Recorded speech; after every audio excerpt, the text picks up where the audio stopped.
In the sun-scorched valleys of the American frontier, a deadly mistake is about to be made. 6 bandits, drunk on whiskey and their own reputation, spot what appears to be an easy mark. A weathered miner, trudging along a lonely trail with his pack mule. They don't know that the worn leather holster on his hip once belonged to the fastest gun in the Dakota Territory, claimed in a blood-soaked duel that left 20 men dead in the streets of Deadwood. They can't see the haunted look in his eyes, the kind that comes from being the only man walking away from a killing field. The man they're about to rob isn't just another prospector. He's Thomas "Deadeye" Morrison, the sole survivor of the infamous Golden Creek massacre, where rival gangs turned a peaceful mining town into a graveyard over a claim dispute. Before we jump back in, tell us where you're tuning in from. And if this story touches you, make sure you're subscribed, because tomorrow I've saved something extra special for you. Dawn broke over Silver Creek with its usual reluctance, painting the weathered buildings in shades of dusty gold. Thomas Morrison had already been awake for hours, loading his pack mule with the methodical precision that marked everything he did. The beast, a contrary old thing he called Judge, watched him with knowing eyes that had seen too many lonely trails. The locals knew better than to bother Morrison when he was preparing for a prospecting trip. They'd learned early on that the quiet man who lived in the cabin at the edge of town preferred solitude to conversation. Still, Sarah Fletcher from the general store made it her business to ensure he had enough supplies before each journey. She was perhaps the only person in Silver Creek who'd earned something close to trust from the weathered prospector. "Mr. Morrison," she called out, her boots crunching on the gravel, "got those coffee beans you wanted?" She held up a brown paper package, keeping her distance as she always did. The way Morrison's hand never strayed far from his hip hadn't gone unnoticed. Thomas nodded, reaching for his coin purse with his left hand, never his right. "Appreciate it, Miss Fletcher." His voice was rough from disuse, like boots on loose shale. He counted out the coins with deliberate care, the same way he did everything else. Sarah had heard the whispers about Thomas Morrison. Everyone in Silver Creek had. They said he'd come from up Dakota way, where the winters were harsh and the men harsher. Some claimed he'd been in law enforcement, others swore he'd run with outlaws. But the thing that made him interesting wasn't the rumors. It was the way he carried himself, like a man who'd seen the devil and learned his tricks. The holster on his hip drew attention without trying. It wasn't the typical worn leather most men carried. This one was crafted from premium leather, with intricate tooling that spoke of wealth and status. The gun it held was equally distinctive, a Colt single-action army with pearl grips, far too fine a weapon for a simple prospector. The combination of man and weapon carried an unspoken warning that even the drunkest cowboys heeded. "Planning to be gone long?" Sarah asked, watching as he secured the coffee with the rest of his supplies. "Week, maybe 2. Morrison checked Judge's straps one final time, following a promising vein up near Rattlesnake Ridge. Sarah's expression tightened. "That's Blackjack Taylor's territory these days. His boys have been causing trouble for other prospectors." Morrison's eyes met hers for a brief moment, and Sarah felt a chill despite the morning warmth. There was something in that gaze that reminded her of a mountain lion she'd once seen, patient, predatory, and absolutely certain of its capabilities. "Appreciate the warning," he said simply, but his hand brushed the pearl-handled Colt in what might have been habit or reassurance. As Thomas led Judge away from the general store, the morning sun caught the silver star pattern etched into his holster's leather. Sarah had always wondered about that detail. It wasn't the kind of adornment a miner would choose. Like everything else about Thomas Morrison, it hinted at a history written in blood and gun smoke. The trail out of Silver Creek wound past the cemetery, where wooden crosses stood in crooked rows. Morrison touched the brim of his hat as he passed, a gesture of respect that seemed at odds with his hardened demeanor. Some said he spent more time talking to the dead than the living. though no one knew which graves drew his attention. The morning stretched on as Morrison and Judge made their way into the hills. He kept to a steady pace, eyes constantly scanning the terrain ahead. Years of experience had taught him that survival depended on reading the land as much as reading men. A disturbed pattern of rocks could mean a recent rock slide, or it could mean someone trying to hide their tracks. By midday, the sun had burned away the last traces of morning cool. Morrison paused at a familiar outcropping, letting Judge drink from a clear stream while he checked his maps. The weathered papers showed careful annotations in a steady hand, marking promising claims and dangerous territories with equal precision. He'd added Blackjack Taylor's recent movements in red ink, tracking the outlaw's pattern like a hunter studying prey. As he folded the maps away, Morrison's fingers traced the grip of his Colt.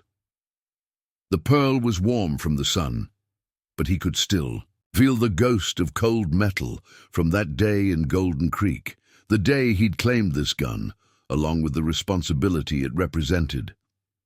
Sometimes, in the quiet moments like these, he could still hear Marshal Wade's last words, whispered through blood-stained lips. "Make it count, son, make every bullet count." Thomas Morrison had been counting ever since, counting bullets, counting bodies, counting the cost of survival.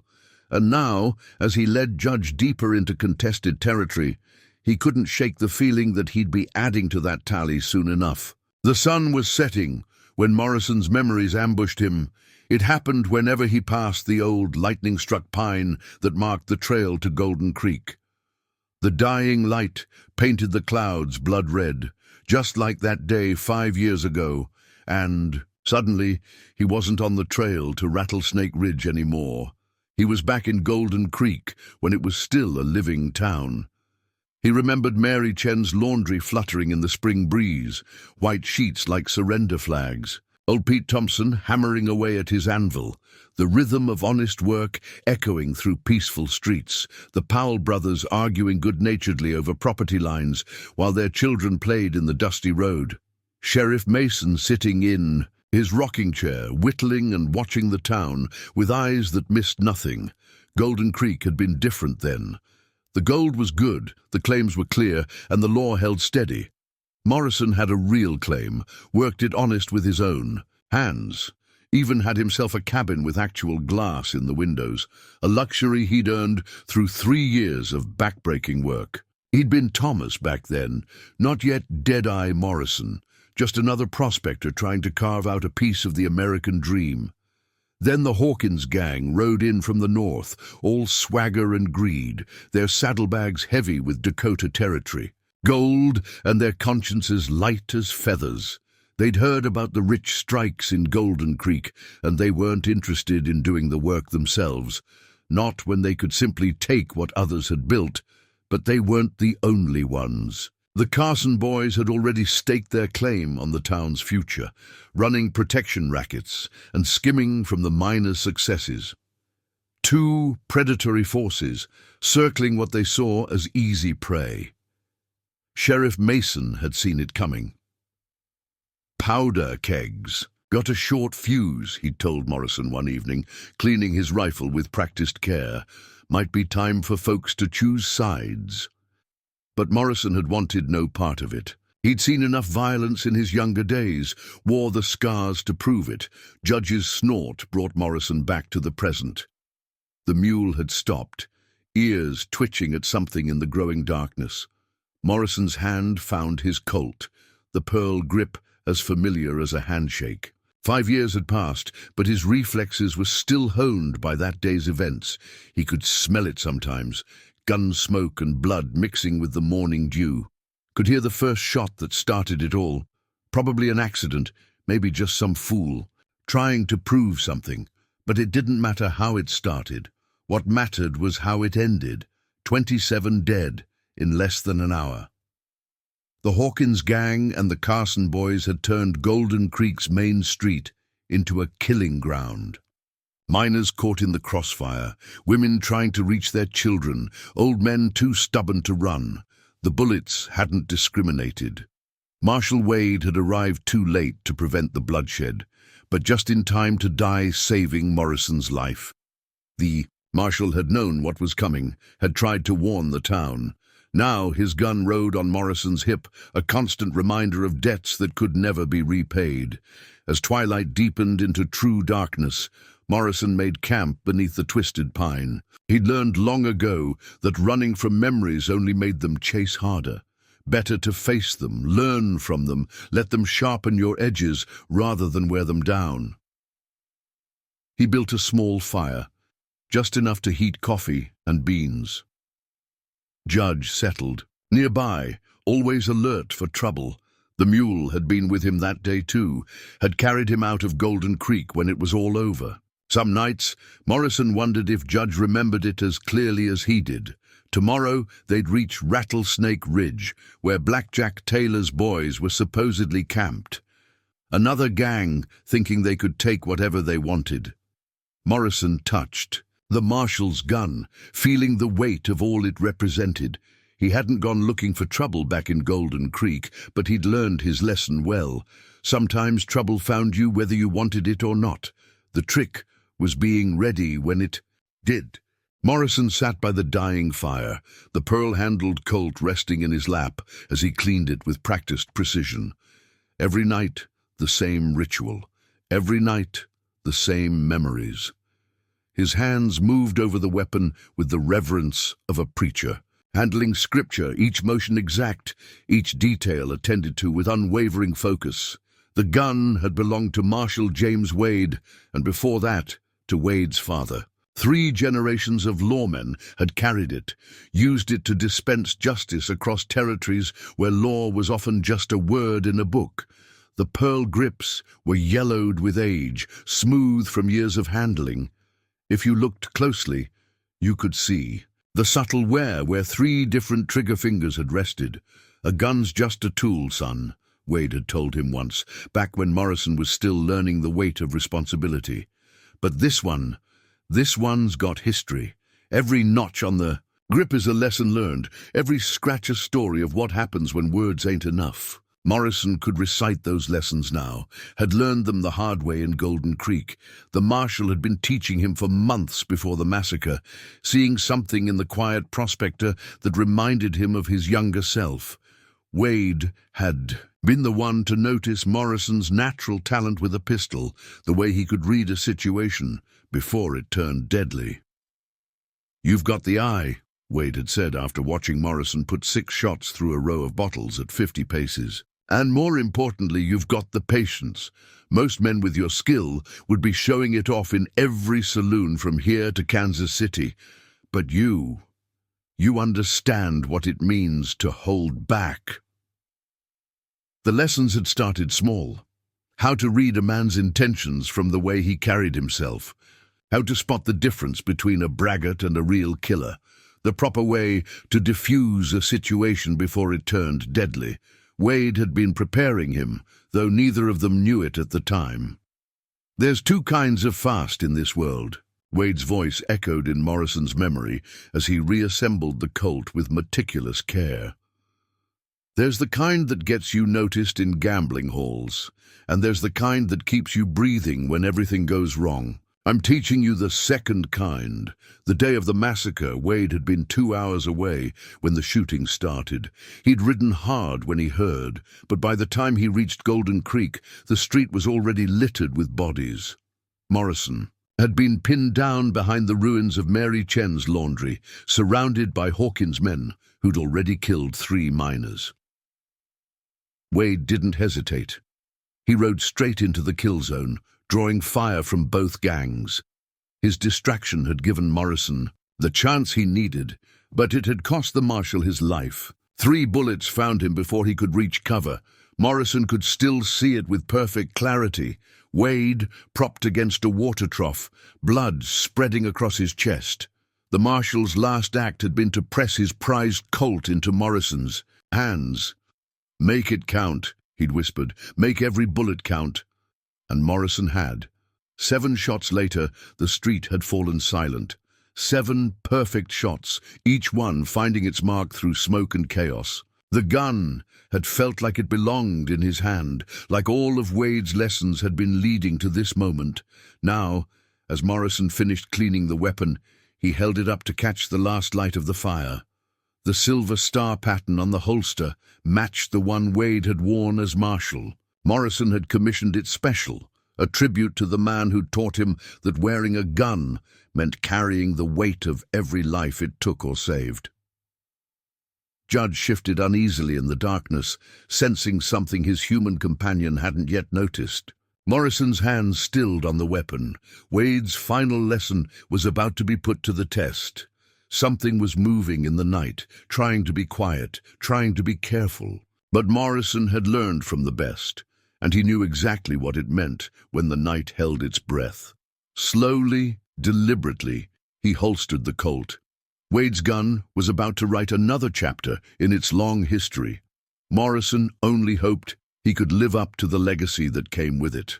The bandits moved through the pre-dawn darkness, like wolves circling prey, their confidence growing with each step. 6 men, each convinced that numbers alone made them invincible. Their leader, a scarred man who called himself Red Jack, had spent the night watching Morrison's camp from the ridgeline, counting on the miner's routine to be his undoing. "Remember," Red Jack whispered to his men, "he's just some old prospector. Probably ain't even fired that fancy gun of his in years." He didn't mention the unease he'd felt watching Morrison clean his weapon the night before. There had been something about those movements, something that scratched at the back of his mind like a warning. Morrison was already awake when they started their approach, had been since the first bird fell silent in the false dawn. He kept his breathing steady, his body relaxed against his saddle as he pretended to sleep. Judge's periodic snorts told him everything he needed to know about the bandits' positions. The mule's ears were better than any lookout. Red Jack positioned his men with the practiced ease of someone who'd done this dozens of times before. 2 men on either side, himself and his best shooter approaching from the front. Standard practice for overwhelming a lone traveler. But there was nothing standard about their target. The first hint that something was wrong came when Morrison spoke without opening his eyes. "You boys might want to reconsider your next move." His voice carried clearly in the morning stillness, calm as a priest's benediction. Red Jack froze mid-step, thrown off by the precise warning. This wasn't how it was supposed to go. Their targets weren't supposed to know they were coming, weren't supposed to sound so damn sure of themselves. "And now, friend," Red Jack tried to salvage the situation, forcing confidence into his voice, "no need for this to get messy. We're just here to relieve you of any excess weight you might be carrying. Gold's mighty heavy for one man to transport." Morrison's eyes opened then, and Red Jack felt his certainty waver. Those weren't a miner's eyes looking back at him. They were a executioner's eyes, patient and calculating, already measuring the distance to each target. "Last warning," Morrison said, still not moving from his relaxed position. "Walk away now, and we can all pretend this was just a bad dream." One of Red Jack's men, a young hothead named Billy, laughed nervously. 6 against 1, old man. You ain't exactly in a position to be making threats." Morrison sighed, a sound heavy with resignation. "Numbers don't mean much to a dead man's gun." The words triggered something in Red Jack's memory. Stories he'd heard, whispered in saloons across 3 territories. Stories about a massacre in a mining town, about a lawman's weapon passed on in blood, about a man they called Deadeye.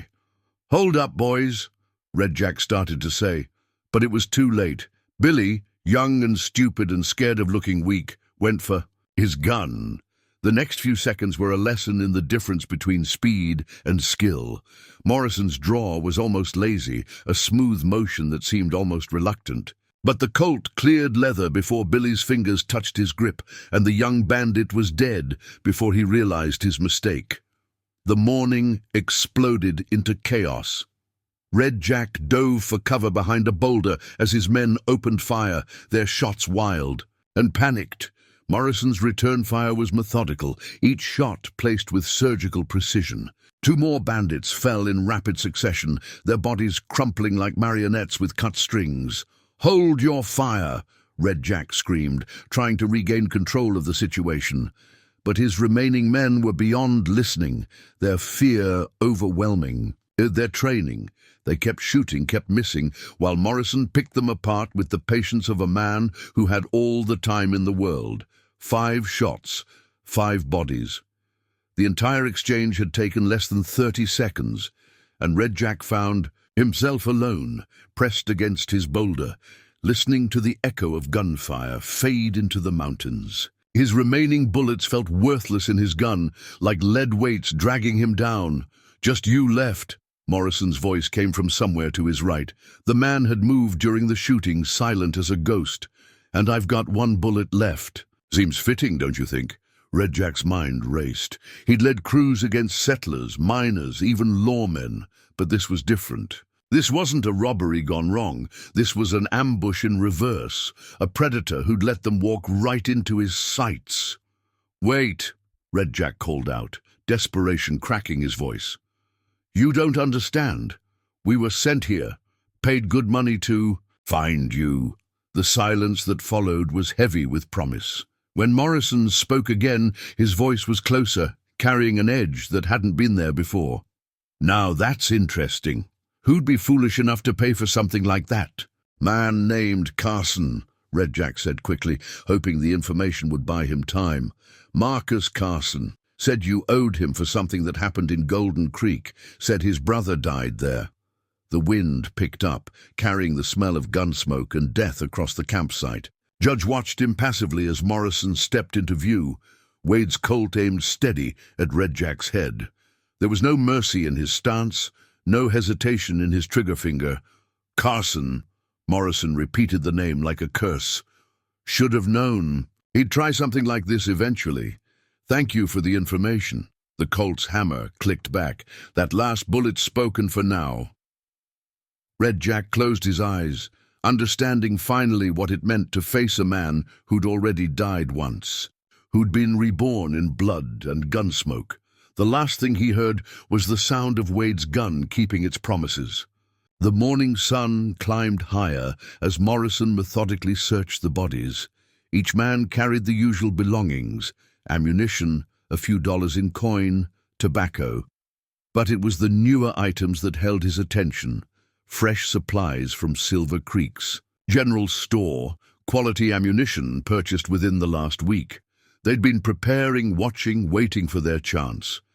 He found what he was looking for in Red Jack's coat pocket, a folded letter written in a flowing hand that spoke of Eastern education. The paper was expensive, the kind Marcus Carson had always favored. Morrison read it twice, committing every word to memory before feeding it to the remnants of his campfire. "Should have known you'd survive." The voice came from behind him. Billy, the young hothead, wasn't quite dead. Blood bubbled from his chest with each labored breath. "Carson, he said you was dangerous, but—" Morrison knelt beside the dying man, not out of mercy, but necessity. "Tell me about Carson. Everything." "Gathered. Dead 2 weeks ago." Billy coughed, red staining his lips. "Said his brother died in some mining town. Said you killed him. Offered good money to bring you down." His eyes were growing distant. "Didn't say nothing about you being Deadeye Morrison." "Your boss figured it out too late," Morrison said quietly. "Carson should have told you what you were walking into." Billy managed a weak laugh that turned into a gurgle. "Wouldn't have mattered. Red Jack never backed down from—" His words trailed off as death finally claimed him. Morrison stood slowly, his joints protesting the morning chill. 6 bodies to bury. He wouldn't leave them for the scavengers, no matter what they'd done. Wade had taught him that much. Every man deserved a grave, even if they didn't deserve the prayers that came with it. As he worked, Judge watched from the edges of the camp, occasionally snorting at the smell of death that hung in the air. The mule had seen this before, back in Golden Creek, had helped Morrison bury bodies then, too. The sun was high when Morrison finished the last grave. No markers, no crosses, just 6 mounds of earth that would soon be reclaimed by the wilderness. He cleaned Wade's gun one more time, though it didn't need it. Some habits were about more than necessity. Marcus Carson, he spoke the name to the empty air, testing its weight. 5 years ago, Carson's brother had been one of the instigators at Golden Creek, one of the men who'd turned a claim dispute into a bloodbath. Morrison hadn't killed him. That particular honor had gone to one of the Hawkins gang in the chaos. But Carson had never been one to care about details like truth. The letter had mentioned Rattlesnake Ridge, but Morrison knew better than to trust that direction now. Carson was smart, educated, ruthless. He'd want to watch his plan unfold, would want to see Morrison's death with his own eyes. That meant he was close. Morrison packed his gear with the same methodical care he always showed, but there was a new tension in his movements. The familiar weight of Wade's gun at his hip seemed heavier now, charged with purpose. Carson had made his first move, had shown his hand. Now it was Morrison's turn. He mounted up, nudging Judge away from their grim campsite. The trail ahead led through narrow canyons and treacherous slopes, perfect country for ambush. But Morrison had learned long ago that the best way to spring a trap was to walk into it knowingly, to turn your enemy's advantage into a weakness. As they rode, Morrison's mind drifted back to Golden Creek, to the lessons learned in blood and fire. He'd been passive then, had tried to stay neutral until it was too late. Wade had died because of that hesitation. This time would be different. This time Morrison wasn't just surviving, he was hunting. The dead man's gun rode easy on his hip, ready for whatever came next. Carson wanted to finish what his brother had started in Golden Creek. Instead, he'd learn why some ghosts were better left unavenged. The terrain grew rougher as Morrison guided Judge through a maze of weathered canyons. Here, the wind had carved the rock into strange shapes, creating shadows that could hide a dozen men.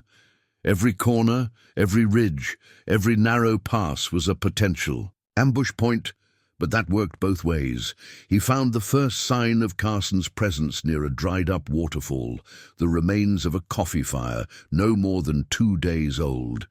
Expensive grounds, the kind only Carson would insist on even while plotting murder. Morrison knelt by the ashes, rubbing them between his fingers. The man's Eastern refinement had always been at odds with his capacity for violence. "Getting sloppy, Marcus," Morrison muttered, noting the distinctive pattern of horseshoes in the hardpack. Carson still rode thoroughbreds, status symbols that were ill-suited for mountain work.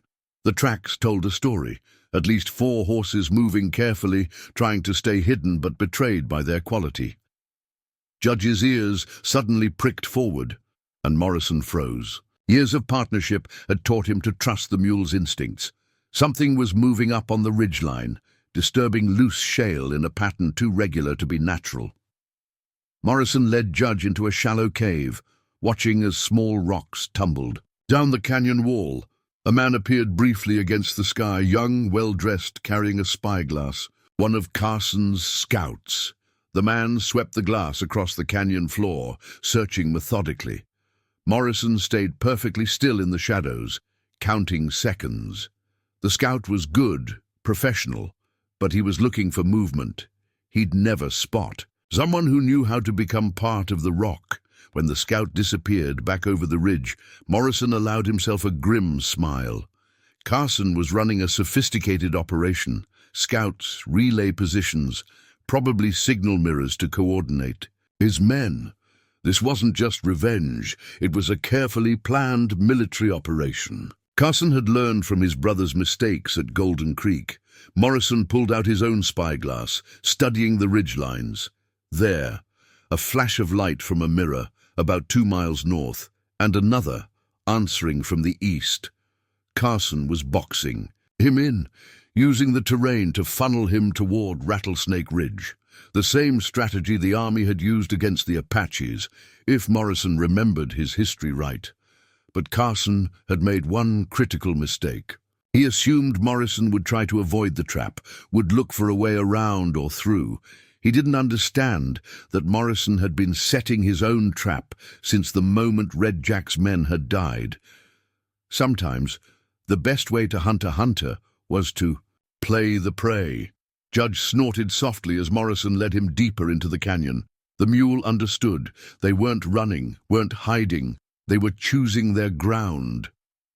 Up ahead, the canyon narrowed into a natural bottleneck, with high walls that would give a skilled shooter perfect angles on anyone below.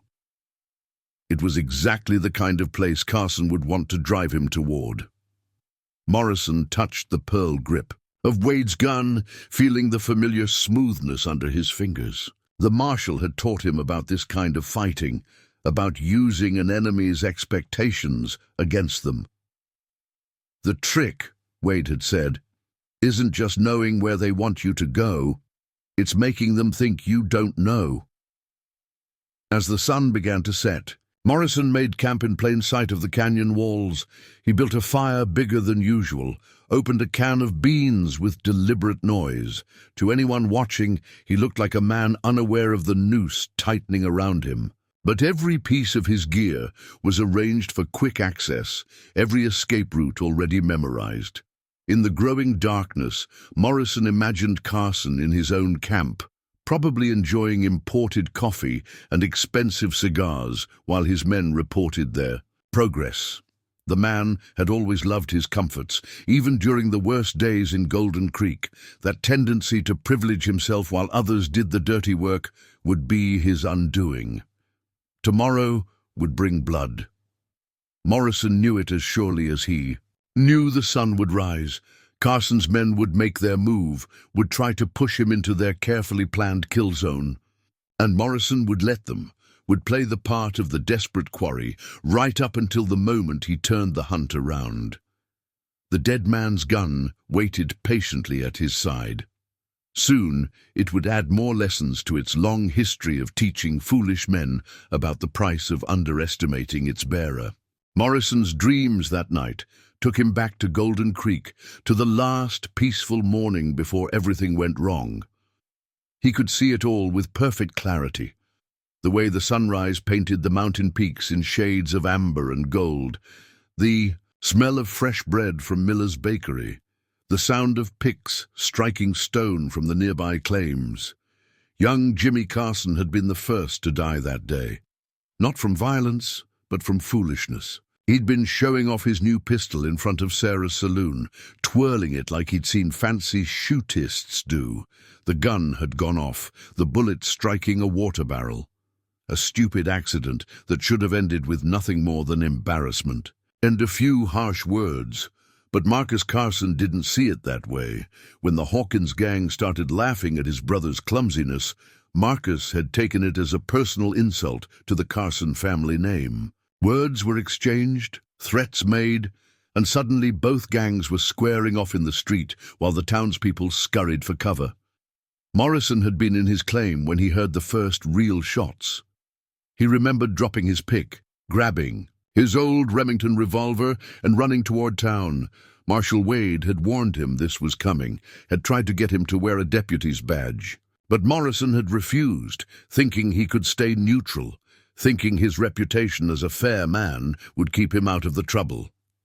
"Your problem, son," Wade had told him, "is you think staying out of trouble means trouble will stay out of you. Sometimes a man's got to choose his side before the choice gets made for him." By the time Morrison reached the edge of town, the street had turned into a war zone. Jimmy Carson lay dead in the dust, not from his own foolishness, but from a Hawkins bullet. Marcus was using the Undertaker's shoppe as a firing position, coordinating his men with cold precision while tears streaked his face. The Hawkins gang had taken cover behind overturned wagons and water troughs. Their superior numbers spread out to control the street. But they hadn't counted on Marcus Carson's military education, on his ability to turn a spontaneous gunfight into a coordinated assault.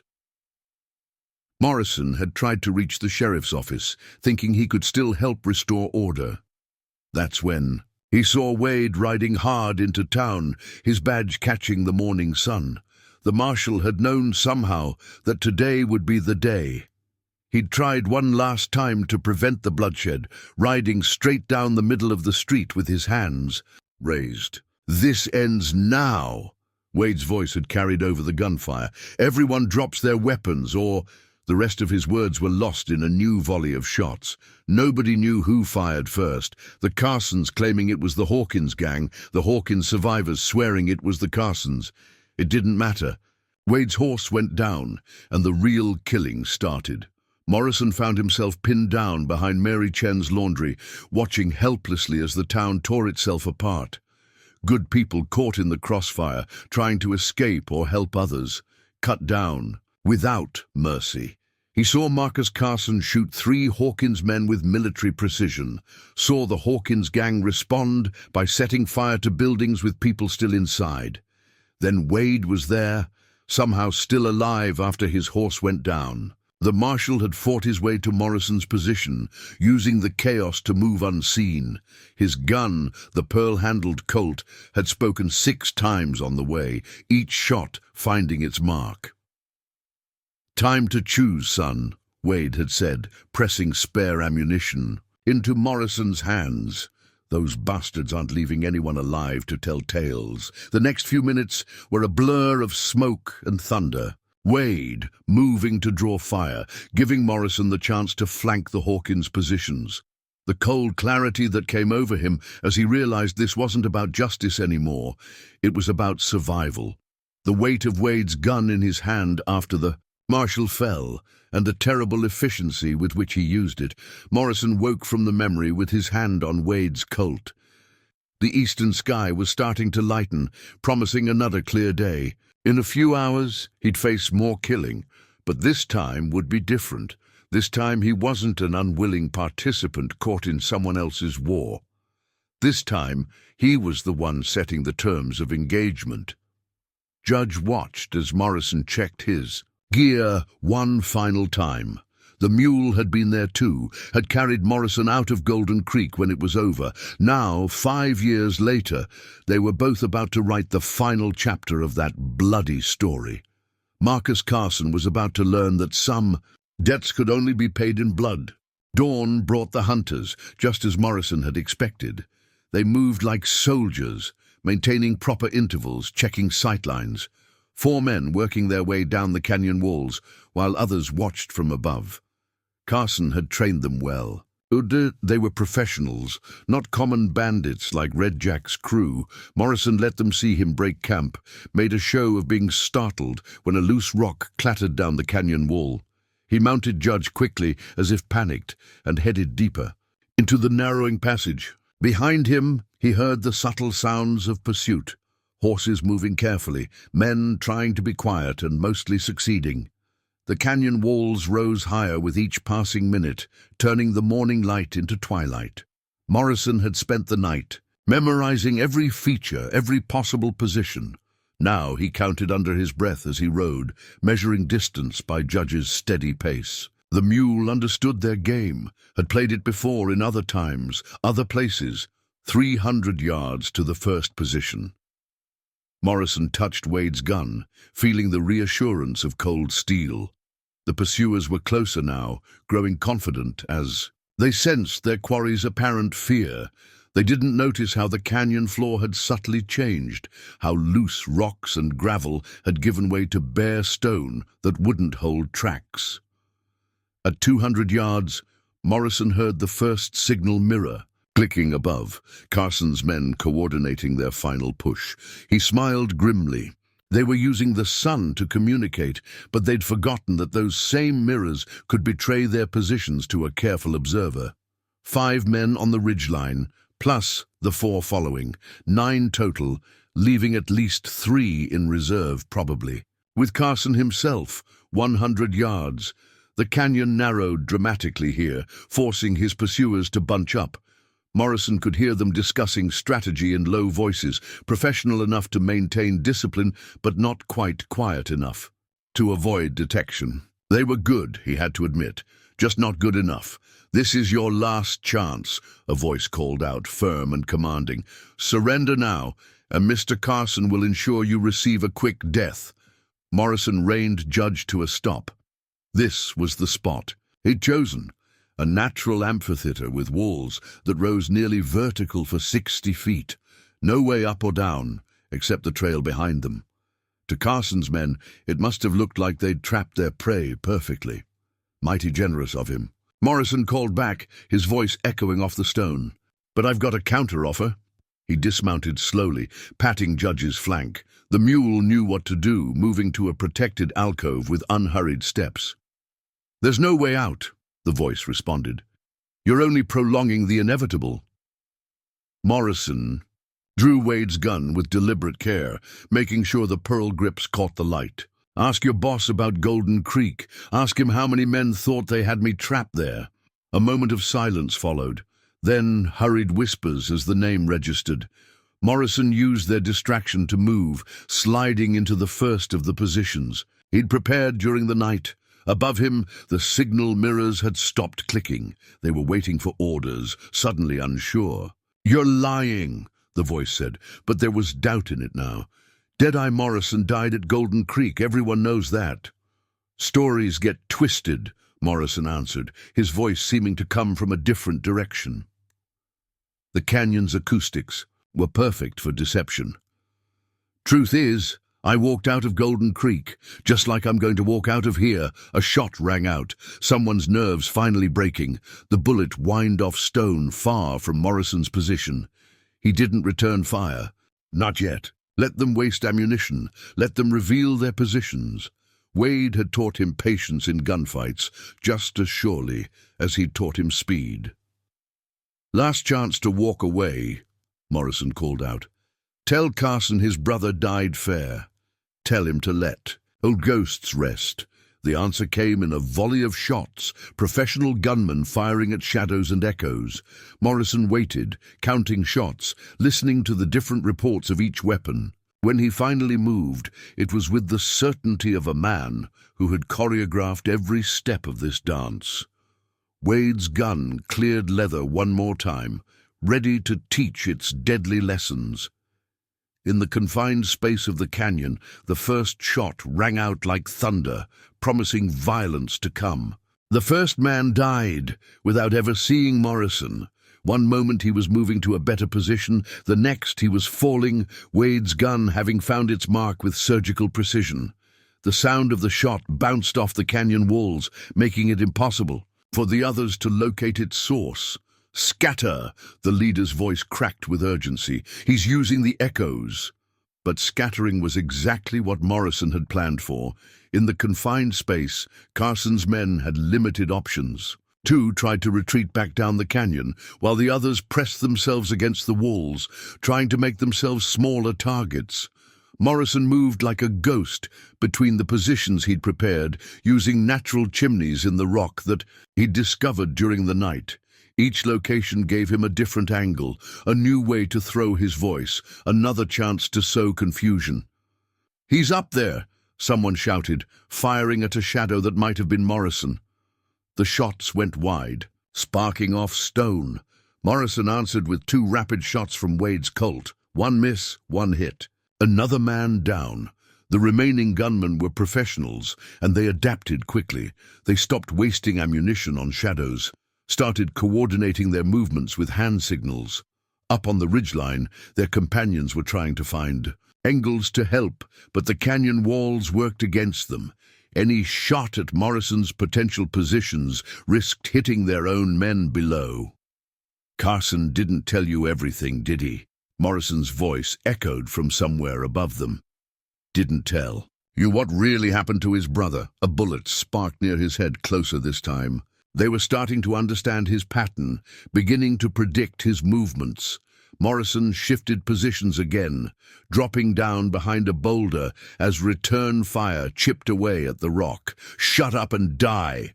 One of the men had lost his professional demeanor, fear making him reckless. Morrison marked his position by the voice. "Jimmy Carson died by accident," Morrison continued, his words punctuated by the crack of Wade's gun. Another hit. He heard the grunt of pain, followed by the clatter of a dropped weapon. His own gun went off while he was showing off. Everything that followed was just his brother's pride. The leader of the group had gone quiet, which worried Morrison more than the ongoing gunfire.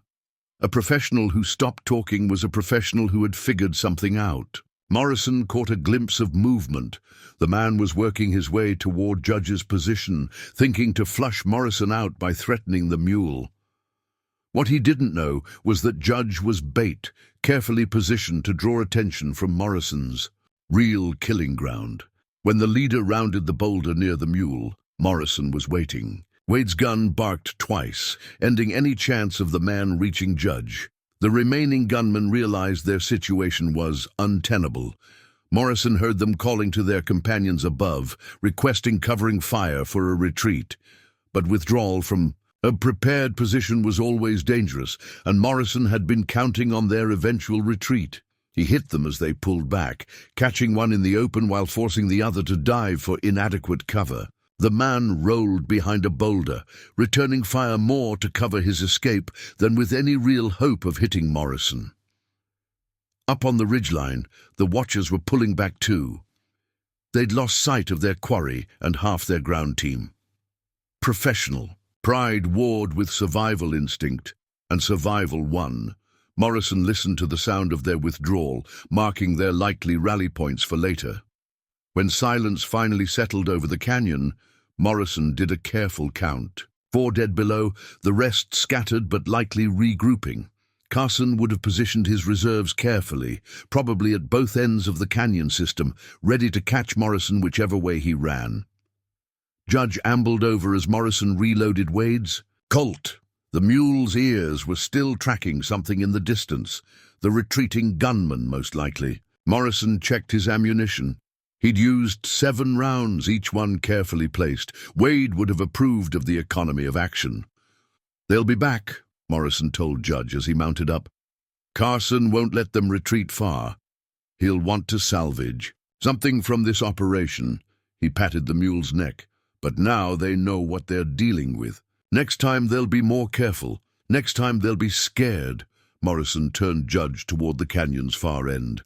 Carson's remaining men would be waiting, but they'd be waiting for a frightened miner trying to escape. What they'd get instead was a hunter who had already turned their own trap against them once. Sometimes, Morrison reflected, the best way to spring a trap was to let it snap shut behind you. Morrison found a sheltered spot to rest Judge and check his gear. A natural hollow screened by scrub pine and rock. As he cleaned Wade's Colt, muscle memory brought back the marshal's voice, clear as if he was standing there in the afternoon. "Heat, a gun's not just a weapon, son. It's a responsibility." Wade had told him this during their first real conversation, after watching Morrison break up a saloon fight without drawing his revolver. Any fool can pull a trigger. The hard part is knowing when not to. Morrison checked his remaining ammunition, arranging it with precise care. He had enough for what was coming, but the marshal's lessons about economy still guided his actions. Each bullet was a decision that couldn't be taken back, a judgment that had to be weighed carefully. "You've got the look," Wade had said once, studying Morrison over a cup of coffee in Golden Creek's only cafe. "Same look I had after the war. Man who's seen too much but can't walk away from what needs doing." The marshal had been cleaning his pearl-handled Colt as he spoke, the same gun that now rode on Morrison's hip. "Question is, what are you going to do with that burden?" The afternoon wind whispered through the canyon, carrying the faint sounds of horses moving in the distance, Carson's men regrouping probably. Morrison used the time to check Judge for any injuries, though he knew the mule was too smart to have caught a stray bullet.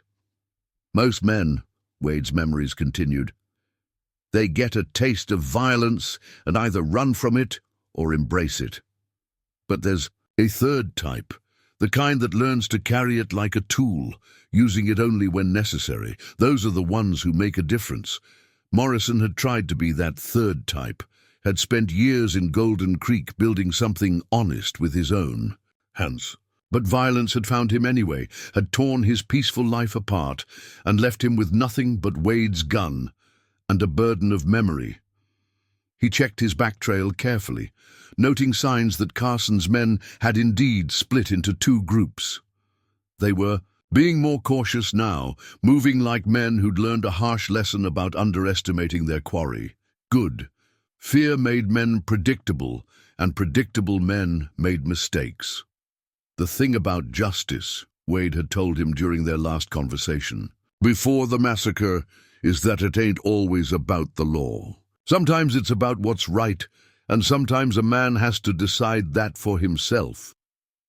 The marshal had been trying to convince Morrison to take a deputy's badge, to stop straddling the line between miner and lawman. World's got enough men willing to look the other way. What it needs is men willing to stand up. Morrison hadn't taken the badge. He'd wanted to believe that staying neutral would keep the peace, that his reputation as a fair man would help calm the tensions building in Golden Creek. Wade had seen clearer, had known that some conflicts couldn't be avoided, only faced. The sun was starting to descend, painting the canyon walls in deepening shades of red. Morrison studied the terrain ahead through his spyglass, marking likely ambush points and escape routes. Carson would have his remaining men positioned to control the high ground, probably with at least one sharpshooter covering the obvious paths. Thing about having the high ground, Wade had taught him, is that it makes men careless. They start thinking they're untouchable up there. That's when they forget to watch their flanks. Morrison allowed himself a grim smile as he spotted a flash of light from a rifle scope. Carson's sharpshooter was good, had picked an excellent position with clear lines of fire to the canyon floor, but he'd positioned himself against the setting sun, probably planning to use the light to his advantage in the morning. He hadn't considered that the same sun would betray his position to someone who knew what to look for. "Last thing I'm going to teach you," Wade had said that final morning, not knowing he'd be dead before sunset, "is that every man's got a choice. When the killing starts, you can either let it destroy you, or you can use it to protect something worth saving." Morrison checked Wade's gun one final time before holstering it. The marshal's lessons had kept him alive through Golden Creek and everything that followed. Now they would help him finish what Carson's pride had started, not for revenge, Wade had taught him better than that, but for justice, and for the peace that only comes when old debts are finally settled. Judge snorted softly, picking up on his rider's shift in mood. The mule knew what was coming. They'd been down this trail before, had seen how paths of violence always led to moments of decision. Morrison patted the animal's neck, gathering his resolve. It was time to show Carson's men what the marshal's last student had learned about justice and survival. The sun had almost disappeared behind the western ridges when Morrison spotted the campfire. It was well hidden in a box canyon, the kind of secure location a military man would choose. But the expensive tobacco smoke drifting on the evening air told him all he needed to know. Marcus Carson was there, waiting with his remaining men. Morrison left Judge secured in a protected hollow and moved forward on foot, using the growing shadows to his advantage. Carson's perimeter guards were alert but predictable, watching the obvious approaches while leaving small blind spots that an experienced man could exploit. Morrison slipped through their lines like a ghost, drawing closer to the voices carrying. "From the camp. Couldn't have known it was him," someone was saying. Dead-Eye Morrison was supposed to have died at Golden Creek. Everyone knew that. Everyone was wrong. Carson's voice carried the same cultured edge Morrison remembered, Eastern education wrapped around frontier steel. "I should have made sure of it myself, but there wasn't time, not with the marshal bleeding out and the town burning." Morrison froze in his concealed position. Something in Carson's tone, in the specific way he mentioned Wade's death, scratched at old memories. "But your brother," one of the men started. "My brother was a fool," Carson cut him off sharply, "but he was useful. His death gave me the excuse I needed. The Hawkins gang took the blame, the town burned, and no one ever looked too closely at the gold shipments that disappeared that day. Morrison's blood ran cold as pieces of a 5-year-old puzzle suddenly shifted into place. The Territorial Bank had never found the gold stored in Golden Creek's assay office. Everyone assumed it had been lost in the fire, or that the Hawkins gang had somehow taken it during the chaos. It was perfect, Carson continued, warming to his story. Jimmy's little accident with his gun gave me exactly what I needed. A reason to eliminate the Hawkins gang and anyone else who might have suspected what we'd been planning for months. The whole thing was a setup, another voice said quietly. The rivalry with Hawkins, the protection rackets, all of it. Pride colored Carson's voice. I spent 6 months positioning everyone exactly where I needed them. The Hawkins gang was easy to manipulate. Just threaten their territory, wound their pride, and they'd react exactly as expected. The hard part was keeping the marshal from catching on. Morrison's hand tightened on Wade's gun as the truth emerged. The marshal hadn't just suspected trouble was coming.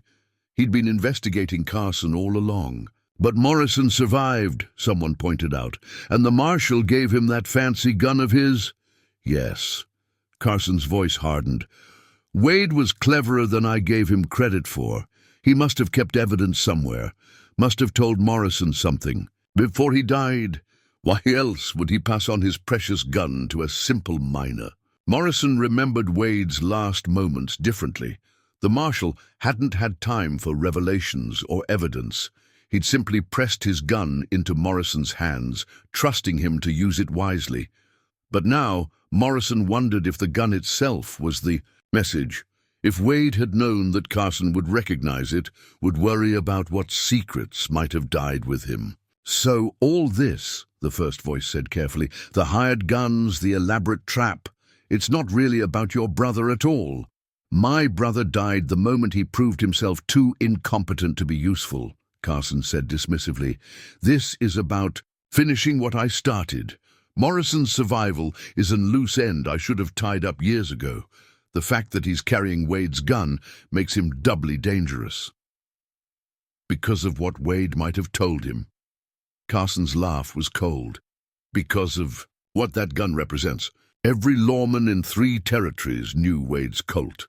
As long as Morrison carries it, someone might start asking the right questions about Golden Creek. And I've worked too hard building my new empire to let that happen. Morrison had heard enough. The truth of Golden Creek was worse than he'd imagined. Not just a tragedy born of pride and circumstance, but a deliberately orchestrated massacre. Carson had used his own brother's death as a spark to light a fire that would cover his tracks and fill his pockets. As Morrison carefully retreated from the camp, he heard Carson giving orders for the next day's hunt.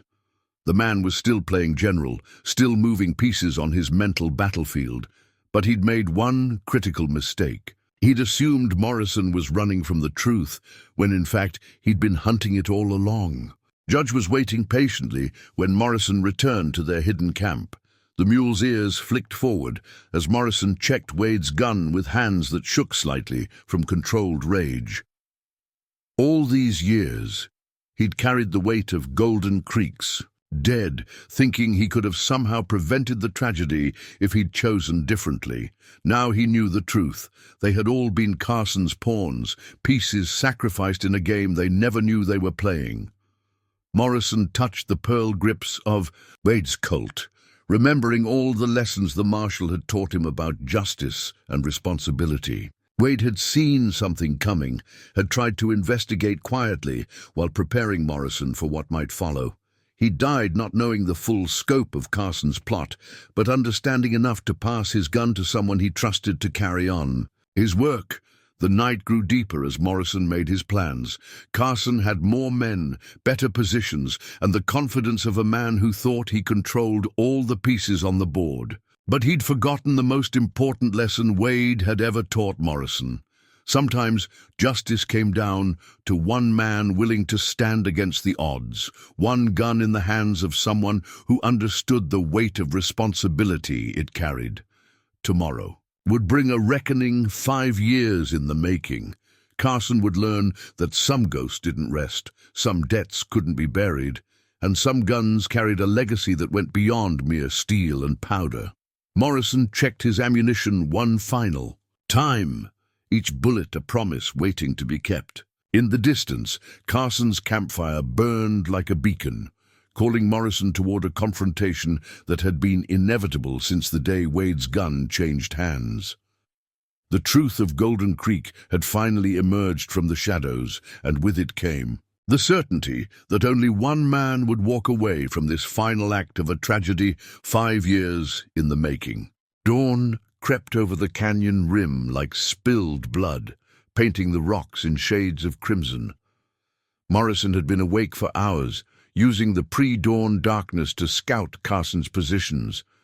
The man's military training showed in the careful placement of his remaining forces. 2 sharpshooters on the high ground, 3 men guarding the obvious approaches, and at least 4 more in reserve near Carson's own position. Professionals, all of them. Men who killed for money rather than passion, or pride. That made them dangerous, but it also made them predictable. They'd fight as long as they were paid, but their loyalty had limits. Morrison intended to find those limits. He checked Wade's gun one final time, but his thoughts weren't on the weapon's mechanism. They were on the marshal's last investigation, on the clues Wade must have pieced together before Carson's scheme exploded into violence. The gun wasn't just a badge of office passed on in desperation. It was evidence in its own right, a symbol that Carson couldn't ignore. Judge watched quietly as Morrison made his preparations. No saddle today. The mule would play a different role in what was coming. Morrison packed his saddlebags with care, including items that would have seemed strange just yesterday. A bottle of lamp oil, Marshal Wade's badge that he'd carried but never worn, and the deed to his Golden Creek claim that had survived the fire. "Carson thinks he knows what's coming," Morrison told Judge as he worked. "Thinks I'm just another ghost from his past that needs burying. But Wade taught me something about men like him." He checked the loads in his spare revolver, the ordinary Remington that most people assumed was his only weapon. Men who build empires on betrayal spend the rest of their lives watching for knives in the dark. The sun climbed higher as Morrison put his plan into motion. First, he led Judge to a specific position, tying the mule's reins in a special way, loose enough to break free when needed. Then he began moving through the canyon system, using skills learned from years of prospecting to reach seemingly impossible positions. Carson's men were alert but confident in their coverage. They never thought to look in certain places, never considered that a man who'd spent years searching for gold veins might know ways up sheer rock faces that others would miss. Morrison placed his resources as carefully as Carson had placed his, men, preparing for a very different kind of battle than the one his enemy expected. By mid-morning, the tension in the canyon was palpable. Carson's men had spotted signs of Morrison's movement, but couldn't pin down his location. Their professional calm was beginning to show cracks, too many false alarms, too many shadows that might hide a deadly shot from Wade's Colt. Morrison watched through his spyglass as Carson emerged from his tent, scanning the canyon with the confidence of a man who believed he controlled the battlefield. The morning sun glinted off his fancy vest buttons and the polished handles of his matched pistols. Even here, preparing for murder, he maintained the appearance of civilization. "You're not hiding anymore, are you?" Carson called out, his cultured voice echoing off the canyon walls. "You heard our discussion last night. Good. I prefer it when everyone understands their part in the story." Morrison stayed silent, noting how Carson's men responded to their employer's voice. They were too professional to show obvious concern, but their subtle shifts in position told him everything he needed to know. They weren't just worried about Morrison now. They were wondering what other secrets their employer might be hiding. "It can still end simply," Carson continued.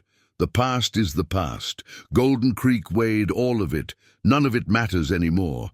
I'm willing to be generous, to offer you a place in what I'm building. After all, a man with your talents." Morrison's hand tightened on Wade's gun. Carson was trying to seed doubt, to turn this into a negotiation. But some things weren't negotiable.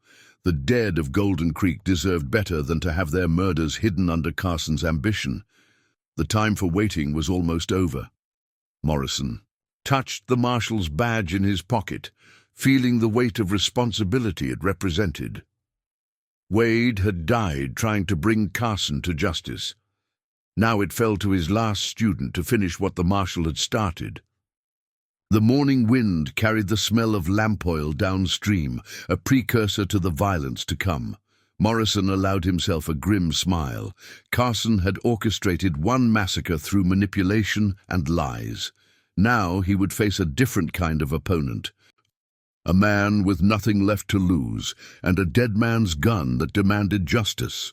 The first shot came at noon, when the sun hung directly overhead, and shadows all but disappeared in the canyon.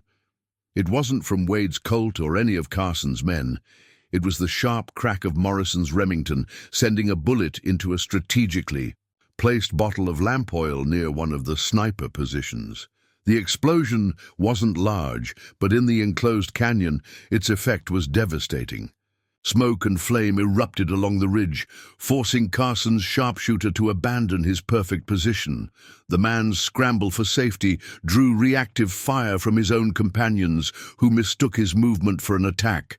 "Hold your fire," Carson's command cut through the chaos, but the damage was done. His carefully organized defense had been disrupted by a single shot, and now smoke was obscuring crucial sightlines. Morrison was moving before the echo of the explosion died, using the confusion to slip between the rocks like a shadow. Wade's gun remained holstered. This part of the battle would be won through positioning rather than shooting. The marshal had taught him that winning a fight often meant controlling where it took place. Judge played his part perfectly, breaking free from his reins at the sound of the explosion and bolting past Carson's position. The mule's sudden appearance drew instinctive attention and fire, creating more confusion as Carson's men tried to determine if the animal was a threat or a distraction. "It's a diversion!" Carson shouted, his military training recognizing the tactic. "Watch the high ground." But Morrison wasn't on the high ground. He was moving through spaces between spaces, using routes that only a miner would see. The canyon walls weren't just rock to him. They were a maze of opportunities, each crack and crevice a potential path. The second explosion came from the opposite ridge, another carefully placed bottle, turning a defensive position into a death trap. This time, Carson's men showed more discipline, maintaining their positions despite the smoke and confusion. But discipline didn't help them watch everywhere at once. Morrison's voice echoed off the canyon walls, seeming to come from multiple directions at once. "Tell them, Carson, tell your men what really happened to the gold from the assay office." "He's trying to divide us," Carson called back, but there was an edge to his cultured voice now. "Stay focused. He has to be running low on ammunition." A third explosion turned that claim to ash, along with another of Carson's carefully chosen positions. Now the canyon was filled with drifting smoke, making it impossible for the remaining men to maintain visual contact with each other. Professional discipline began to fray as each man realized they were facing an opponent who had turned the entire canyon into a weapon. "Your brother wasn't the only one you sacrificed." Morrison's voice came again, closer this time. "How many of your own men died in Golden Creek to keep your secret?" "Don't listen to him," Carson commanded, but his men were already exchanging glances. The seeds of doubt had been planted, and the smoke gave them time to grow. Morrison's strategic shots, not from Wade's gun, but from the Remington, picked at the edges of Carson's defense. Not trying to kill, but forcing men to move, to second-guess their positions, to question their choices. The canyon filled with gun smoke and uncertainty, each man feeling increasingly isolated despite their numbers. "Look around you," Morrison called out. "You're not fighting for justice or revenge. You're dying to help a man hide his crimes. Is that worth the price he's paying you? The first of Carson's remaining men broke formation then, using the smoke as cover to slip away from the fight. Others followed, professional judgment telling them that no payment was worth dying in a trap they couldn't escape. Carson's curses followed them, his civilized facade cracking under the pressure of failing plans. Cowards! Carson's voice was rough now, all trace of Eastern refinement gone. Stand and fight, but standing and fighting was exactly what Morrison had made impossible. The entire canyon had become a deadly maze of smoke and shifting shadows, where every shot might come from friend or foe. Carson's careful strategic planning meant nothing now. This was a prospector's game, fought in the spaces between solid rock. Through the drifting smoke, Morrison caught glimpses of Carson spinning in place, matched pistols drawn, trying to track a phantom that attacked from everywhere and nowhere. The man's expensive clothes were stained with dust and sweat, his military bearing giving way to desperate survival instinct. Morrison touched Wade's gun, still holstered, still waiting. Its time would come, but not yet.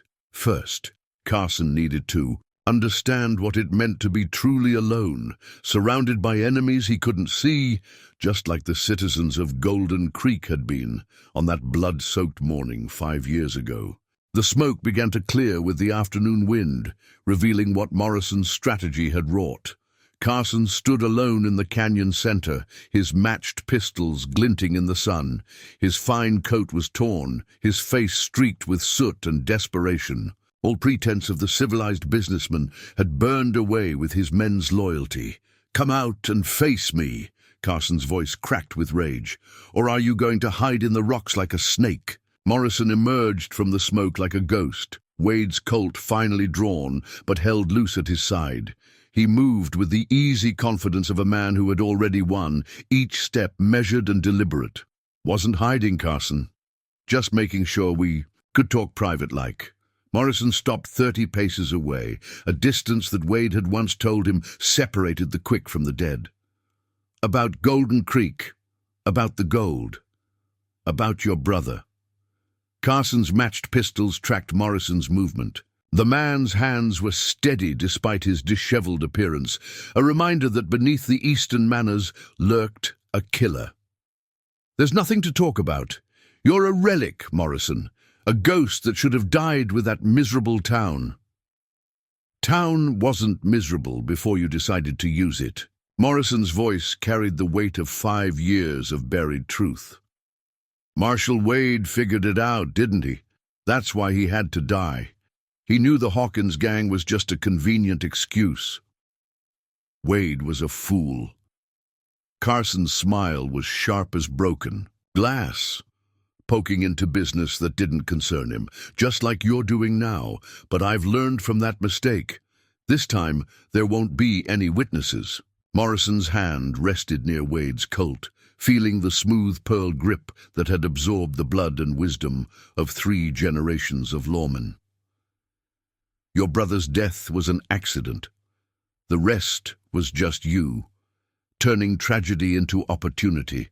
How long had you been planning it? How many deaths did it take to hide your theft? You don't understand anything." Carson's cultured accent slipped, revealing the ruthless ambition beneath. "Golden Creek was dying anyway. I just helped it along, turned its death into something useful. The gold was wasted sitting in that assay office.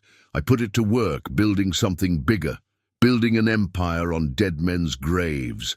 Better than scratching in the dirt like you miners." Carson's eyes narrowed. "I offered you a chance, Morrison. Could have had a place in what I'm creating, but you're like Wade, too stubborn to see the bigger picture." Morrison's quiet laugh held no humor. "Wade saw the picture clear enough, saw what kind of man you really were. That's why he gave me his gun." "That gun." Carson's gaze fixed on the pearl-handled Colt. 5 years I've wondered what Wade told you before he died. What evidence he passed on, But he didn't tell you anything, did he? He just gave you his gun and died, leaving you to carry his crusade without even knowing why. He knew you'd never stop looking over your shoulder as long as his gun was out there." Morrison's voice was soft, but it carried to every corner of the canyon. "Knew you'd eventually make a mistake. Try to tie off that last loose end." Carson's laugh was ugly. "And now here we are. 2 men and 3 guns, about to add more bodies to a story that should have ended years ago." "Story's ending today," Morrison agreed, "but not the way you think." The air grew heavy with tension as both men measured the space between them. 30 paces, the same distance that had separated Marshal Wade from his killer 5 years ago. "Last chance, Morrison." Carson's matched pistols gleamed with deadly promise. "Walk away. Take your suspicions and your dead man's gun somewhere far from here. Living's better than dying for a cause you barely understand." Morrison's hand hovered near Wade's Colt, remembering all the lessons that had led to this moment. "You're wrong about one thing, Carson. I understand just fine. Wade taught me everything I needed to know about justice, about responsibility, about making every bullet count." The wind died. The canyon held its breath. 2 men faced each other across 30 paces of blood-soaked history, each knowing that only one would walk away. In the distance, Judge watched impassively, having seen such moments before. Carson's fingers tensed on his fancy pistols. Morrison's hand stayed loose near Wade's gun. The sun crept toward the canyon rim, marking the last moments of a story 5 years in the making. Carson moved first, his matched pistols rising with practiced speed. The canyon erupted with the thunder of his first shots, bullets cutting the air where Morrison had been standing. But Morrison was already moving, his draw so smooth it seemed, almost casual in comparison. Wade's Colt spoke once, a deep authoritative bark that echoed off the canyon walls. Carson's left pistol went flying, taking 2 fingers with it. Before his scream could fade, Morrison's second shot struck Carson's remaining gun, shattering both weapon and hand with surgical precision. Carson stumbled backward, staring at his ruined hands in disbelief.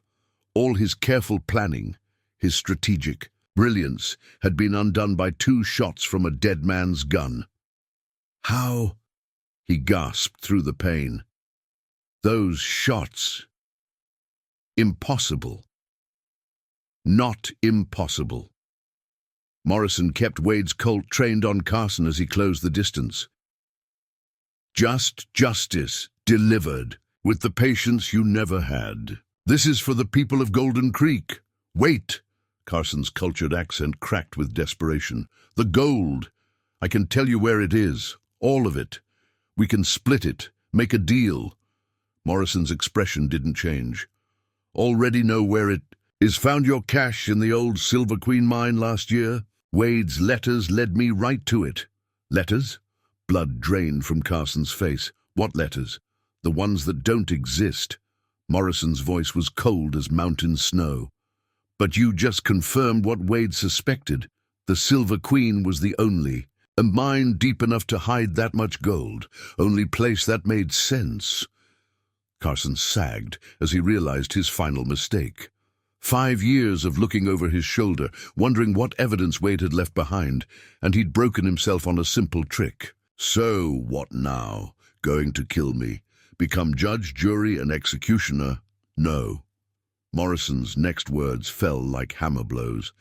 "You're going to trial, going to face the families of everyone who died in Golden Creek, going to watch while your empire crumbles, and your name becomes nothing but a cautionary tale." "I won't talk." Carson tried to summon his old arrogance. "You can't prove anything. Don't need to prove it." Morrison drew Wade's badge from his coat with his left hand, letting it catch the sun. "Found enough evidence in your camp to connect you to a dozen other crimes.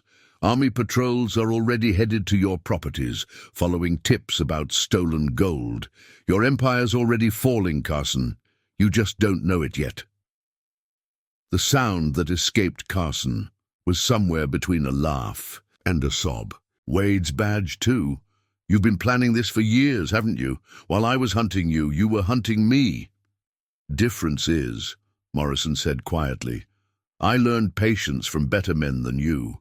Learned about justice from Wade, about persistence, from every miner who ever followed a vein into the dark.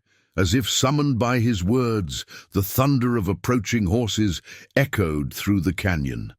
Carson's head snapped up, hope warring with fear on his face. But Morrison didn't even twitch. That'll be the Army patrol, he said calmly, right on time. Had Judge carried the message to them this morning while your men were watching the wrong trail. Horse runs faster without a saddle. Carson looked at the approaching riders, then at his ruined hands, and finally at Wade's Colt, still trained, unwavering. On his chest, all his schemes, his careful manipulations, had led him right into a trap 5 years in the making. You're more than just some miner with a dead man's gun, he said finally, the last pieces falling into place. Wade was training. You all along, wasn't he? Getting you ready to take his place. Morrison didn't answer. He didn't need to. The truth was there in his stance, in the way he handled Wade's gun, in the patient justice he'd delivered with 2 perfect shots. The Army patrol clattered into the canyon, rifles ready, but the fight was already over. As they took Carson into custody, Morrison finally holstered Wade's Colt. The pearl grips were warm against his hip, carrying the weight of promises kept and justice served. Judge ambled over, seemingly unimpressed by the dramatic conclusion. Morrison patted the mule's neck, remembering all the trails that had led to this moment. The dead of Golden Creek could rest easier now, knowing their killer would face judgment. Wade's last case was finally closed, his legacy honored by the student he'd chosen. The sun touched the canyon rim as Morrison mounted up. Behind him, Carson's protests faded into the distance, carrying away the last echoes of Golden Creek's tragedy. Wade's gun rode easy on his hip, its work complete, but its lessons eternal. Sometimes justice came swift as lightning, and sometimes it took 5 years of patient planning, but it always came one way or another. 2 weeks after Carson's capture, Morrison stood in the remains of Golden Creek. The town was slowly being reclaimed by nature, weathered buildings telling silent stories of lives interrupted. But it felt different now. The heavy weight of unfinished business that had haunted these streets for 5 years had finally lifted. News of Carson's arrest had spread quickly through the territories. His empire had crumbled exactly as Morrison had predicted, its foundations built on too many lies to survive scrutiny. The stolen gold had been recovered from the Silver Queen mine, bringing closure to families who had lost everything in the massacre.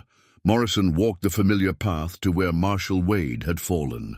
Someone, probably the Army patrol that had helped arrest Carson, had placed a simple wooden cross to mark the spot. Morrison touched the pearl grip of Wade's gun, remembering the weight of responsibility that had passed to him with it. You were right all along, he told the cross quietly, about justice being patient, about making every bullet count. The gun would have new work soon. The Army commander had offered Morrison a marshal's badge of his own, acknowledging what Wade had seen in him years ago. Judge waited patiently as Morrison made his peace with the ghosts of Golden Creek. The mule had been with him through it all. The massacre, the long years of preparation, and finally the delivery of justice. Some might say a man couldn't be friends with a mule, but they'd never spent 5 years hunting truth across hard country. As the sun began to set, Morrison mounted up for the last time as just a miner. Tomorrow he'd pin on a badge and begin a new chapter, carrying Wade's lessons to other territories that needed patient justice. The weight of the pearl-handled Colt at his hip felt right now, its purpose aligned with its history. Golden Creek would never be rebuilt. Too many painful memories stained its soil. But as Morrison rode away, He knew the dead could rest easier. Carson would face trial for his crimes, and the truth of what happened here would finally be known. Sometimes, Morrison reflected, that was the most important kind of justice. Not just punishment, but understanding. The setting sun caught the silver star pattern on his holster, the same design that had once graced Wade's badge. The dead man's gun had finished its work here, but there would be other cases, other wrongs that needed righting. Morrison touched the grip one last time as he rode into the gathering darkness, ready to carry its legacy forward. Behind him, Golden. Greek settled into its final sleep, its ghosts finally at peace. A month later, a different kind of tale began spreading through frontier towns. Stories of a new marshal who carried a pearl-handled Colt and rode with a contrary mule. They said he moved like a shadow through troubled territories, bringing a patient kind of justice to those who thought themselves above the law. Some claimed he was Wade's last student. Others said he was just another hard man with a badge. But everyone agreed on one thing. When the marshal's gun spoke, it spoke with purpose. Each bullet carried the weight of history, each shot delivered with the precision of a man who understood the responsibility he carried. In time, people would forget about Golden Creek and Marcus Carson, but they would remember the marshal with the dead man's gun and the lesson he taught about justice being patient but certain.